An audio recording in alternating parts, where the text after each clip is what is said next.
Halo guys, perkenalkan nama saya Karisma Widya Julianti dan teman saya.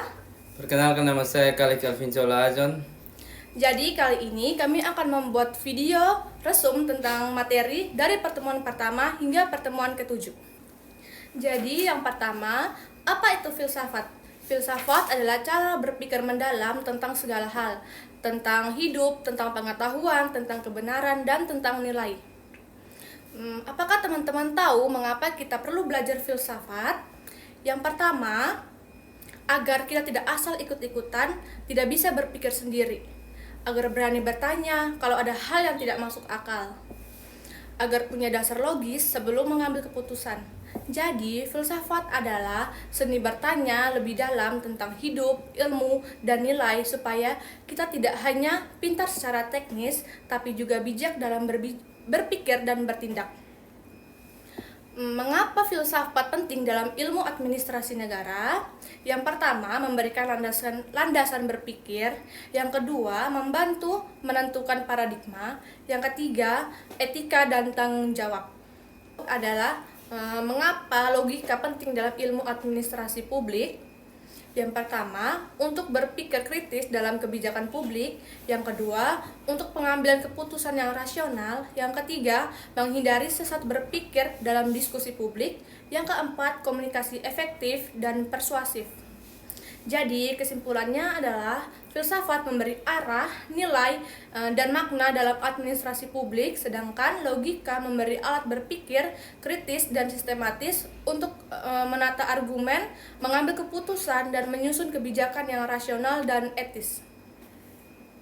Kedua saling melengkapi agar mahasiswa administrasi publik tidak harus menjadi pelaksana kebijakan, tetapi juga menjadi pemikir kritis dan etis dalam mengelola pemerintahan. Yang berikut adalah beberapa definisi filsafat dari berbagai filsuf. Yang pertama, Plato. Dia tuh mendefinisikan filsafat sebagai pencarian terhadap kebenaran abadi melalui dialog dan dialektika.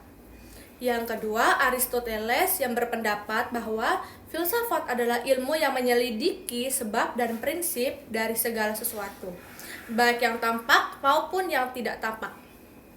Yang ketiga, menurut Immanuel Kant, dia melihat filsafat itu sebagai ilmu dasar dari berbagai pengetahuan yang mencakup 4 persoalan besar.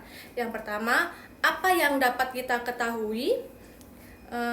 Itu tentang metafisika. Yang kedua, apa yang boleh kita kerjakan, yaitu etika. Dan apa yang dapat kita harapkan, yaitu agama. Dan apa itu manusia, itu adalah antropologi. Yang berikut, metode ilmiah dan epistemologi. Metode ilmiah merupakan cara yang digunakan oleh ilmiah untuk memperoleh pengetahuan yang benar dan dapat diuji secara empiris. Proses ini melibatkan pengumpulan data melalui observasi, eksperimen, dan pengujian hipotesis. Metode ilmiah memungkinkan ilmuwan untuk mengembangkan teori-teori yang dapat menjelaskan fenomena alam secara objektif dan terukur. Yang kedua, epistemologi. Konsep epistemologi berhubungan dengan cara kita memperoleh pengetahuan dan bagaimana kita menentukan kebenaran dan pengetahuan tersebut. Jadi, pada pertemuan keempat, kita membahas tentang relasi antara filsafat, sains, dan agama. Contoh filsafat politik, dia tuh membahas keadilan dan kekuasaan dan demokrasi. Terus pengertian sains, pengertian sistematis yang diperoleh melalui metode ilmiah. Yang pertama, tahapan, observasi, hipotesis, eksperimen, dan verifikasi. Fokusnya itu lebih ke fenomena empiris seperti alam dan sosial. Contoh seperti ilmu administrasi negara menggunakan metode penelitian untuk menganalisis kebijakan publik. Yang kedua, pengertian agama, sistem keyakinan dan praktik yang berhubungan dengan Tuhan atau sakral, bersumber pada wahyu dan difasirkan melalui tradisi. Fungsinya untuk memberikan makna, pedoman moral, dan arah hidup. Contoh seperti Islam dengan konsep rahmatullah lil alamin, Kristen dengan kasih, Hindu dengan dharma. Persamaan ketiganya sama-sama mencari kebenaran, memberi orientasi hidup, membentuk cara pandang manusia terhadap realitas, bisa saling melengkapi. Yang pertama, saling menjelaskan bagaimana hujan turun. Filsafat bertanya mengapa air berputar dalam siklus. Agama menegaskan hujan sebagai rahmat Tuhan. Yang berikut model relasi dari Ian Barrow. Yang pertama, konflik. Maksudnya, sains dan agama dianggap bertentangan dan tidak bisa disatukan. Dasar pandangannya, kebenaran ilmiah dan kebenaran agama saling meniadakan.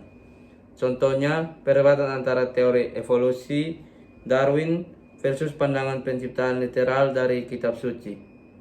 Atau kasus Galilea yang berhadapan dengan gereja karena teori heliocentris.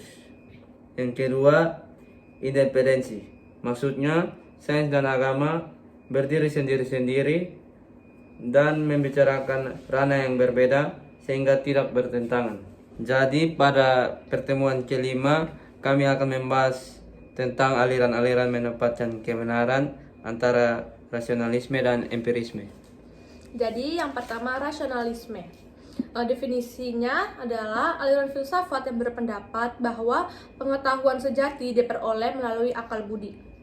Prinsip utamanya, pengetahuan yang independen dari pengalaman, pengetahuan yang bisa diketahui tanpa harus mengalami dahulu. Yang kedua, ide bawaan. Yang ketiga, kepastian logis. Dalam rasionalisme ada tokoh utama seperti René Descartes pada tahun 1596 sampai 1650. René Descartes, ungkapan terkenalnya itu adalah aku berpikir muka aku ada. Ia menekankan metode keraguan untuk menemukan kebenaran yang pasti. Percaya pada ide-ide bawaan. Pendekatan ini bebas nilai atau umum karena dimanapun pengetahuan itu selalu sama. Yang kedua, empirisme. Empirisme adalah aliran filsafat yang menegaskan bahwa semua pengetahuan berasal dari pengalaman indrawi. Prinsip dasarnya, tidak ada sesuatu pun dalam akal yang tidak lebih dahulu ada dalam indera. Prinsip utama, yang pertama, pengetahuan bergantung pada pengalaman. Yang kedua, tabula rasa. Pikiran manusia saat lahir ibarat kertas kosong. Yang ketiga, induksi. Pengetahuan umum disusun dari pengalaman khusus. Yang berikut tokoh-tokoh utama dari empirisme. Yang pertama, John Locke pada tahun 1632 sampai tahun 1704. Yang pertama, menolak ide bawaan. Locke tidak setuju dengan pandangan rasionalisme karena bahwa manusia lahir sudah membawa ide atau pengetahuan tertentu. Yang kedua, menyatakan manusia lahir sebagai tabula rasa. Pikiran manusia saat lahir ibarat kertas kosong atau belum ada isinya. Yang ketiga, pengetahuan dibangun dari pengalaman eksternal dan internal. Jadi pada pertemuan ke-6 kami akan membahas tentang kritisme dari Immanuel Kant. Yang pertama, kritikan terhadap rasionalisme. Rasionalisme menganggap akal bisa mengetahui realitas tanpa pengalaman. Kant juga menolak akal tanpa pengalaman hanya menghasilkan ilusi metafisis. Contohnya jiwa, dunia, dan Tuhan. Rasionalisme juga membuat pengetahuan a priori seolah-olah cukup untuk memahami dunia, padahal pengetahuan butuh data indera. Akal murni juga cenderung membuat kesimpulan yang melampaui batas pengalaman sehingga tidak valid secara ilmiah. Yang kedua, kritikan terhadap empirisme. Empirisme menganggap semua pengetahuan berasal dari pengalaman. Kant juga menolak pengalaman tanpa konsep, tidak teratur dan tidak bermakna. Jadi pertemuan ke-7 ini membahas tentang metodologi penelitian, membahas tentang fenomena dan noumena. Fenomena sebagai dunia sebagai gejala atau penampakan objek sebagaimana yang kita kenal melalui bentuk akal kita seperti ruang, waktu, kategori. Ini adalah membahas batas pengenalan manusia. Noumena, benda dalam dirinya sendiri, realitas terlepas dari pencerapan indera dan struktur akal kita. Nomena tidak dapat diketahui, namun hanya diandalkan keberadaannya sebagai sumber materi pengalaman. Fenomena bisa dijangkau oleh pikiran, sedangkan nomena tidak bisa dijangkau oleh pikiran. Sekian dari video pemaparan resume materi kami. Jangan lupa like, komen, dan subscribe. Bye-bye!